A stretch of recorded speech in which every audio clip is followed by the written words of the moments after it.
আসসালামু আলাইকুম everyone, welcome to my new blog.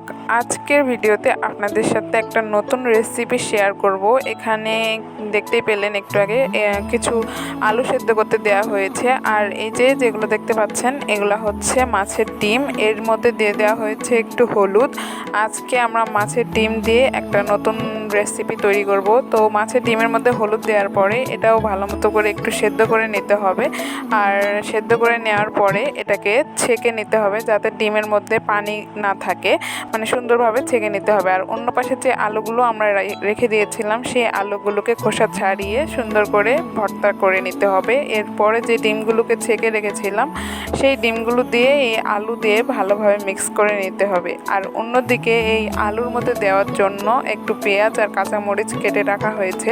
এবার ওই ডিম আর আলুর মধ্যে দিয়ে দেওয়া হলো লবণ, একটু হলুদ গুঁড়ো, একটু নুডলসের যে মশলাটা থাকে সেই মশলাটা আমরা দিয়ে দিয়েছিলাম, আর দিয়ে দিয়েছিলাম একটু ধনিয়া গুঁড়া।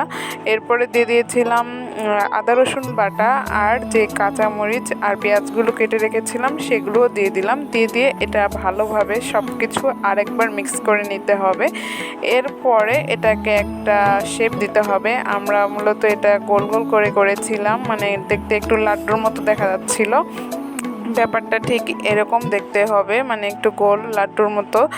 আপনারা চাইলে অন্যরকমও করতে পারেন, কোনো সমস্যা নেই। এবার একটা ডিম ফেটিয়ে নিতে হবে সুন্দর করে, আর এই ডিমের মধ্যে ওই মাছের ডিমগুলো দিয়ে সুন্দর করে কোট করে নিতে হবে। এরপরে এটা মিডিয়াম আঁচে ভেজে নিতে হবে। আমরা আগে কড়াইয়ের মধ্যে তেল দিয়ে তেলটাকে মিডিয়াম আঁচে গরম করে নিয়েছিলাম। এরপরে এটার মধ্যে এক এক করে সবগুলো ডিমের বড়া দিয়ে দিতে হবে, আর এটাকেও মিডিয়াম আঁচে ভেজে নিতে হবে যাতে ভেতরে উপরে সব দিকেই ভালোভাবে সেদ্ধ হয়ে যায় আর জিনিসটা কাঁচা না থাকে।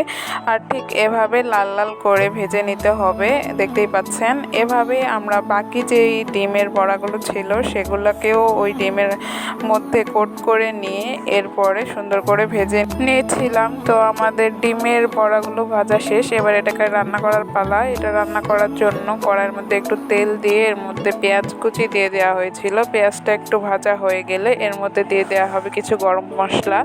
আমরা দিয়ে দিয়েছিলাম তেজপাতা, দালচিনি, সাদা ফল।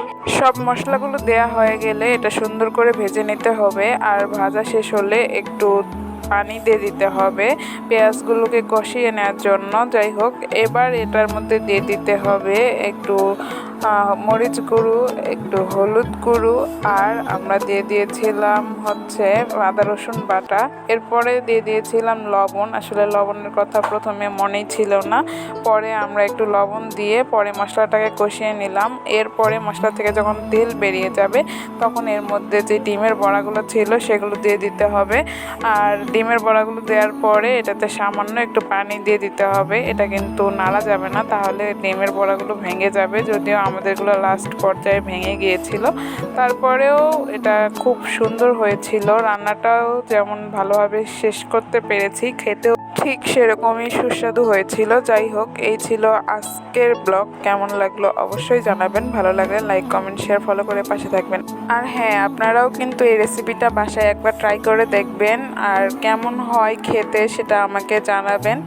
তো আজকে এই পর্যন্তই। আল্লাহ হাফেজ গাইস।